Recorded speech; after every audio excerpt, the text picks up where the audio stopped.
This was one of the most horrifying serial killer cases in history. Я вместе с мешком опустил в воду. Да. Тело исчезло под водой. Мешок я сложил, и с мешком я ушел. The unprofessionalism of the police allowed him to kill dozens of people while innocent citizens were being imprisoned or sentenced to death. And none of this prevented the killer from having admirers among young women even after his capture. In this video, I will tell you about the case of Sergey Tkach.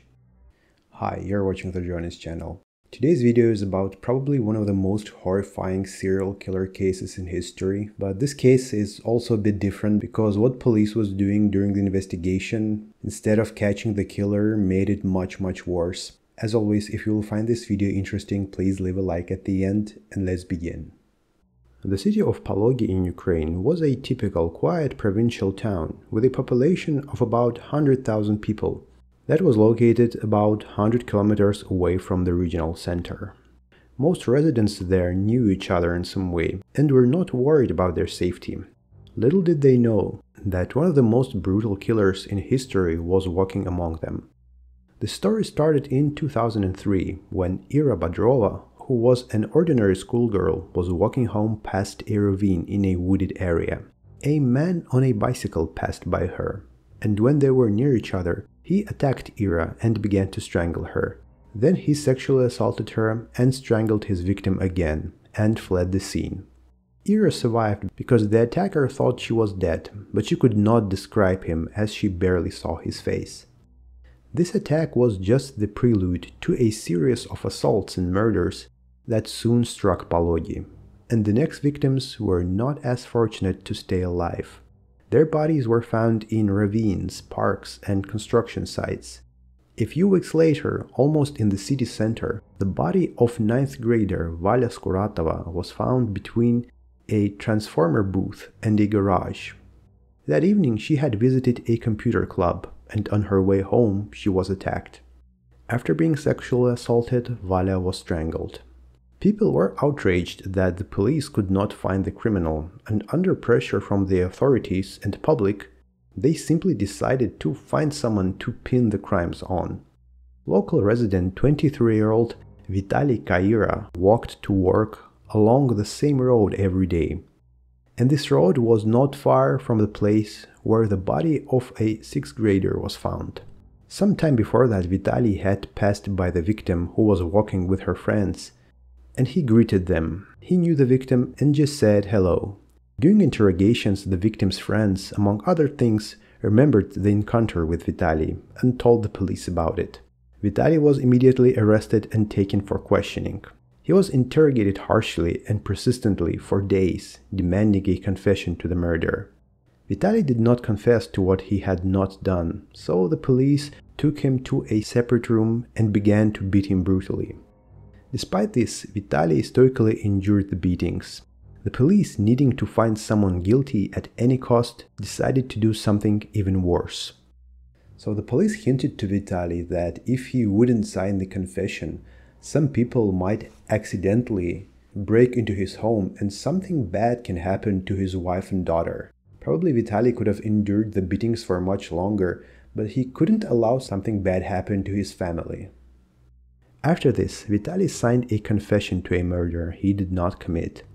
He still hoped he could retract his statements in court, but it was all in vain. The police fabricated several pieces of evidence, and Vitaly was found guilty and sentenced to 15 years in a maximum security prison. A few years later in prison, Vitaly's wife informed him that she wants a divorce and is planning to marry another man. Vitaly continued to serve a sentence for someone else, while the real killer had no intention of stopping. In 2005, 19-year-old Olga Topalova was working in her garden as usual. A man approached her fence and started offering zucchinis, claiming that they were from his garden. But those zucchinis were stolen, and this man was not a kind villager he was pretending to be. After a short conversation, the man looked around and suddenly attacked Olga, strangling her. Olga doesn't remember what happened next. She woke up in a tall grass near a forested area. She realized she had been assaulted, and the attacker apparently thought she was dead and left. Olga was too embarrassed to tell anyone, but when she met her mother, she broke down in tears and told her everything. They went to police and Olga gave a detailed description of the attacker. He was a man in his 50s, of average height, and he looked physically strong. He was wearing a blue t-shirt and dark pants. She was also able to describe his face, and a composite sketch was made. His most distinctive feature was his mustache. On the next day, the police began detaining all men with mustaches they could find in the city and surrounding areas. They showed these men to Olga, but unfortunately she did not recognize them when she was shown around 15 males with mustaches. And the perpetrator didn't plan to stop. On July 21st, the body of 8th grader Anya Nosova was found in an abandoned house. On August 2nd, the victim was 14-year-old Masha Mikhailova. People were very afraid of what was happening. Meanwhile, the investigators who were being accused of unprofessionalism and pressure to find the killer just continued to find and arrest random people and sentence them for crimes that they did not commit. Maybe for the Western countries it seems strange, but in Soviet Union and later in post-Soviet countries, it was pretty normal that the police detectives were not professional enough to catch the criminal sometimes. And when the pressure from the society and their superiors was just too high, they just randomly caught people that they thought were suspicious, or maybe some people that were arrested for similar crimes before that, and they were sent to prison for about 10 or 15 years. Nikolai Demchuk was one of these people. He was having a picnic with friends near the place where one of the victims' bodies were found.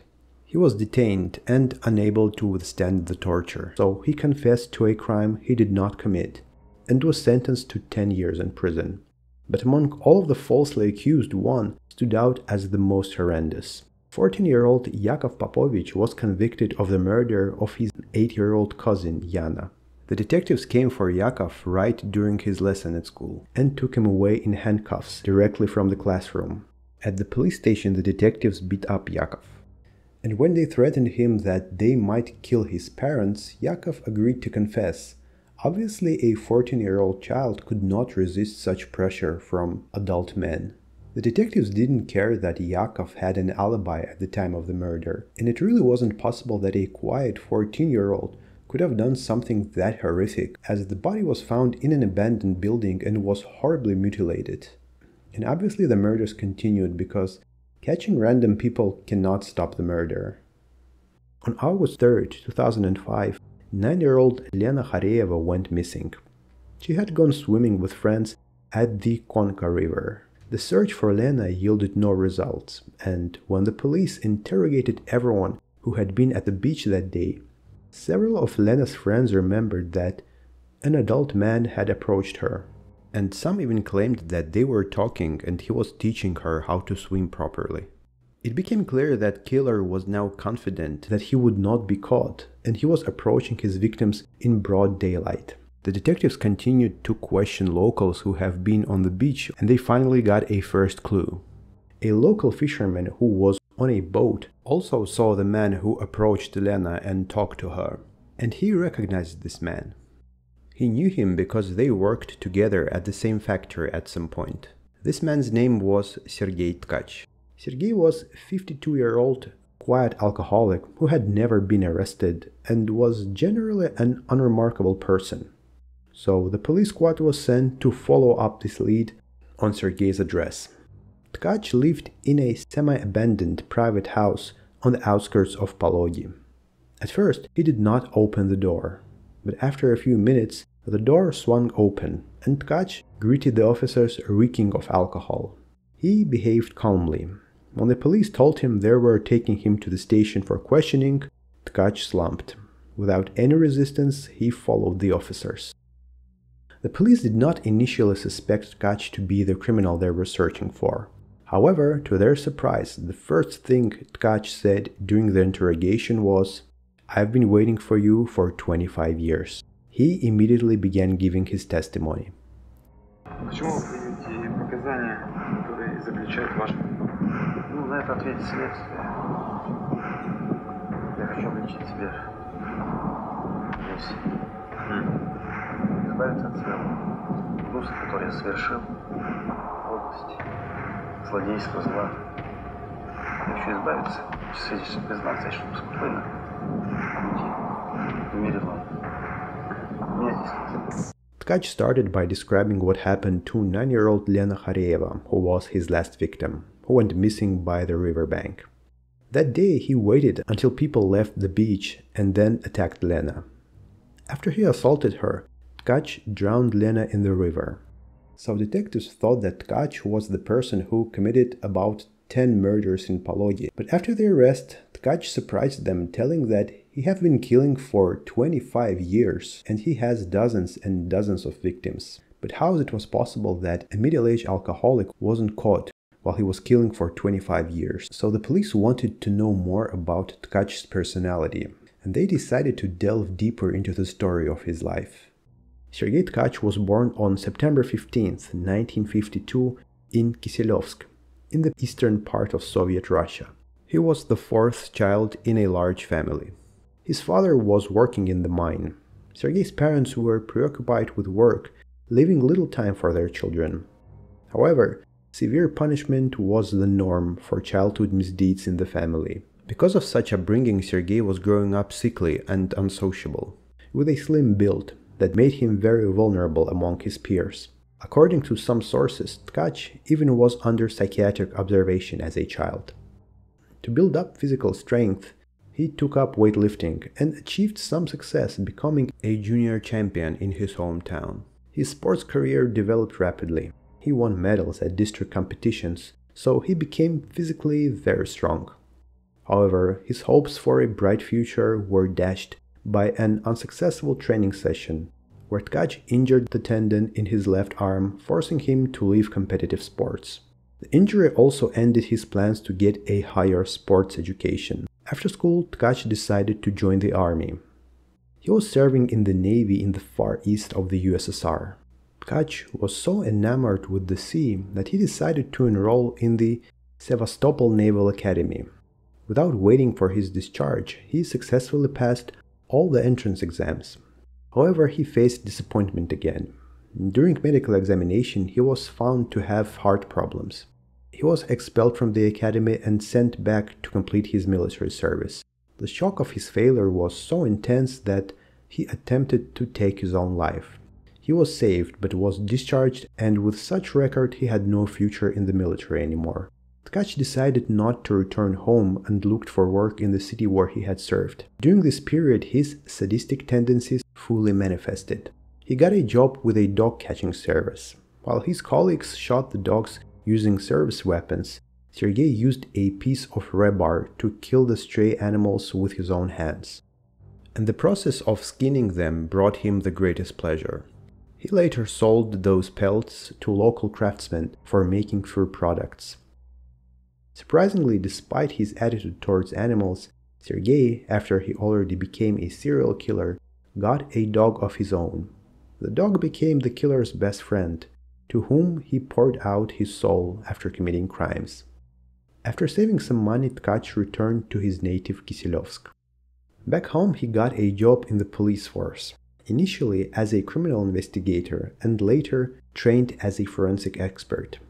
This gave him an excellent understanding of how Soviet investigators worked. He knew how they searched for criminals and collected evidence. Tkach was later dismissed from the police for document forgery. But the knowledge he got there made him a very prepared criminal who was difficult to catch.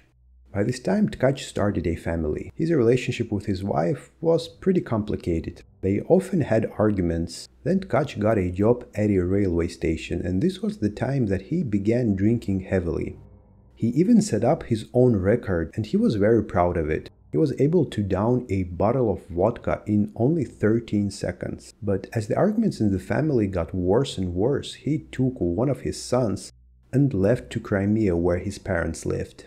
But soon his wife came after him, and with the help of the police, she got her son back. And she also obtained a court order, which basically gave a custody of her child. During the conflict, Sergey was arrested by police, and his wife took their son and went back to their hometown. And after it, Tkach committed his first murder. It was 1980, 25 years before Tkach was finally arrested. At the night of the murder, Tkach drank 2 bottles of wine and went for a walk. While on the walk, he spotted a young woman. Attacking her from behind, he started strangling her, and when she showed no signs of life, Tkach assaulted his victim sexually.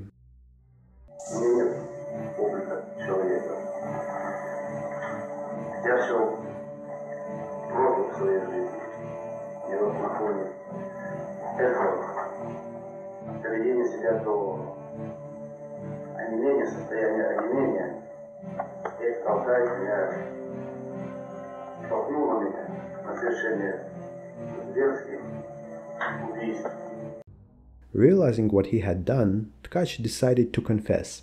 He called the police and reported his actions, but he did not wait for them to arrive. He fled, and at the police station, officers weren't in a hurry. They did not believe him, thinking it was a joke from a drunkard. Tkach decided to move to Pavlograd, an average town to the northeast of Crimea. There he remarried and became a father again. In 1983, his wife gave birth to a daughter. However, despite having a seemingly settled family life, the urge to kill did not leave Tkach.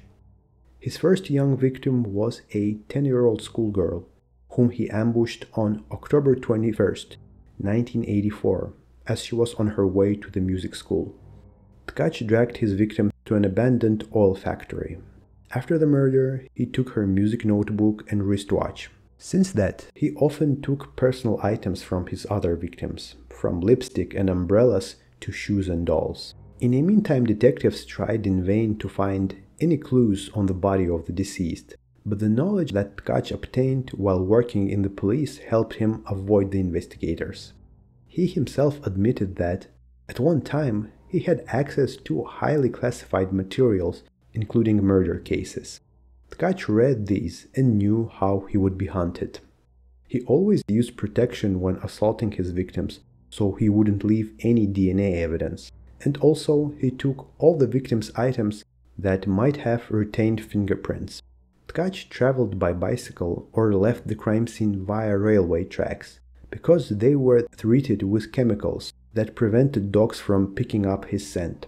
He also committed murders near highways and railroads, hoping that suspicion would fall on travelers or truck drivers. On February 23, 1985, Sergey Tkach committed another murder. He attacked a second grader that day. Her name was Oля Shuvalova. Despite the fact that after the previous murder at the oil factory, which the entire town was talking about, parents were escorting and picking up his victim from school. But on that day, Ola was returning home alone. Her mother was delayed at the clinic where she worked, and did not make it in time for the end of classes. Tkach intercepted the schoolgirl right near her house. After the first murders, the best detectives from all over the Soviet Union were sent to Pavlograd, but their combined efforts to catch the criminal led nowhere. Incidentally, according to the confessions of Tkach after he was arrested, since 1985 he was detained several times by the police on suspicion of murders, but each time he got away, sometimes by just talking to police officers and convincing them that he was innocent, but most often by bribing them. Tkach became so brazen from impunity that he wasn't afraid to attack almost right in front of police patrols. Once, knowing that there was an ambush waiting for him in the forest, he calmly waited until the police went for lunch.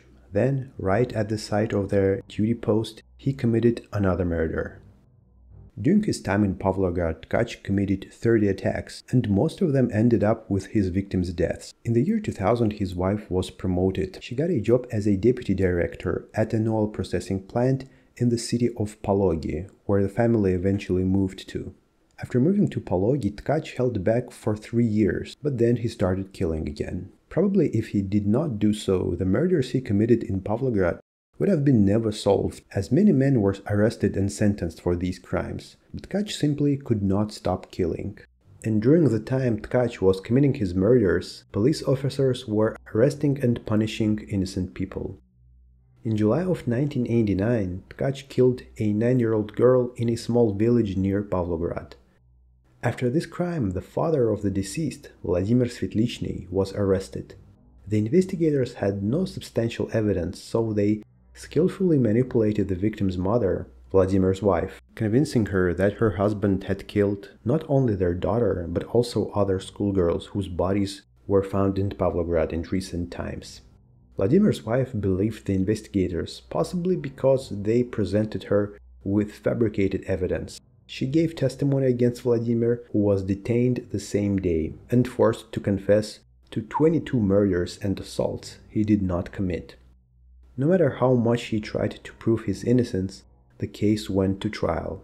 Eventually, Vladimir gave up, and he took his own life at a pretrial detention center. After, the village residents directed their anger towards Vladimir's wife, because they thought that she was covering up the murders. Her house was set on fire several times, and she soon was fired from the school where she worked. And she was brought up to the brink of starvation as she couldn't find another job 10 years after it.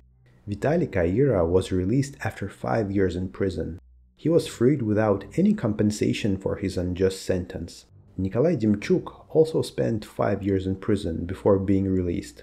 Yakov Popovich was convicted at 14 years old, served 8 years for the murder of his niece, which was actually committed by Tkach. The years he spent in prison were so horrible that he tries not to remember them today. You can imagine the treatment in prison for those convicted for such crimes. When Yakov was released, he was 22 years old and looked at least 10 years older. And what makes it even worse, Yakov was only released in the year 2010 when Tkach was sentenced. He served 5 extra years from the moment Tkach was arrested because the judge did not want to release him before the sentence of the murderer. Yakov's entire life and physique were shattered, and he received less than $20,000 in compensation. During the years Sergey Tkach committed his crimes, more than 10 innocent men ended up behind bars. Not a single policeman involved in their cases was convicted. They all got away with dismissals. While others served time for his crimes, Tkach continued to kill. Neither his wife, friends, or colleagues suspected him of anything. And he knew that some other men were sentenced to prison for his crimes, but he did not care. However, some strange things were noticed about Tkach. For example, after a work shift, he would wipe his hands not with a towel, but with children's underwear. People also noted that Tkach frequently repainted his bicycle and constantly changed his appearance. He would grow and shave his hair and mustache. Several times neighbors remarked that Tkach looked like the composite sketch the police were showing to the local residents, but he would just joke about it. By the time of his last attack in 2005, Tkach was being hunted by groups of up to 600 detectives. He was so confident in his elusiveness that he even attended the funeral of one of his victims because he was acquainted with the victim's family. Tkach even carried funeral flowers during the procession. He told investigators that he'd never planned the murders. He committed them either in a state of alcohol intoxication, having drunk vodka mixed with some medical drugs, or during moments of insanity. Tkach did not hide that one of the goals of his murders was to show his former police colleagues that he was better and smarter than them. Additionally, Tkach dreamed of surpassing the notorious serial killer Andrei Chikatilo. The psychiatrist Vladimir Golovchuk, who examined Tkach, commented on him. He killed to be the coolest among killers. Tkach felt no remorse for his murders of schoolgirls, but when he was asked what he would do if his children were treated the same way, he would fly into a rage, saying that he would murder and mutilate that person. During investigative experiments, when Tkach was taken to the crime scenes, he remembered everything in the slightest details. He was only afraid of revenge from the relatives of his victims. In one of these experiments in Pologi, an enraged crowd nearly overturned the police van containing Tkach. From then on, during outings, Tkach demanded a bulletproof vest and enhanced security, and remained constantly on guard. So at some point Tkach was taken to a cemetery, as this was the place where one of his murders was committed. When they arrived to the cemetery with detectives, they saw a funeral procession passing by. Tkach was so afraid that he refused to get out of the car because he thought that among the people in procession might be a hitman sent to kill him. So Tkach was really afraid for his life. The investigation into Tkach's case lasted 3 long years. He confessed to more than 100 crimes. Only 10 girls managed to survive his attacks, and all of them recalled that during his crimes, Tkach never looked his victims in the eyes. Out of the 100 crimes he confessed to, the investigation managed to prove only 37. These murders were committed all over Ukraine. Sergey Tkach's criminal case comprised 105 volumes. So it is not surprising that in 2010 Tkach was sentenced to life imprisonment. Even in prison, he continued to dream of fame. He wanted to write a book about himself and was sure that a film would be made about his life. He even chose a director for this film. He wanted Steven Spielberg to make it. When Tkach was already in prison, it turned out that he was receiving letters from a 25-year-old woman named Alona. She lived in Russia and first saw Tkach in the news when she was 16. She fell in love with him and started writing him letters a couple of years later. Soon after, Alona visited Tkach in prison several times, and the couple got married and had a daughter. Alona loved Tkach dearly and planned to have 3 children with him. While in Russia, Alona enjoyed fame. Everyone was shocked by her behavior, and she was invited to various TV shows and featured in reports. Fortunately, her parents categorically forbade her from taking her and Tkachov's daughter to prison to see him, so he never saw his daughter in person. The couple hoped that Sergey would be released from prison and they would buy a house near the lake and live happily. However, these plans were not meant to be. In 2018, Sergey Tkach died of a heart attack. Despite the fact that prison staff informed his family and his wife about his death, no one came to claim his body, so he was buried in an unmarked grave near the prison. To this day, we don't know how many murders Tkach committed. The police was able to prove 37 of them, but Tkach claimed he committed 110 murders, and even the detectives that worked on his case think that he did not commit less than 70 murders. Anyway, thank you so much for watching this video. If you liked it, please leave a like, and I hope to see you again. Bye.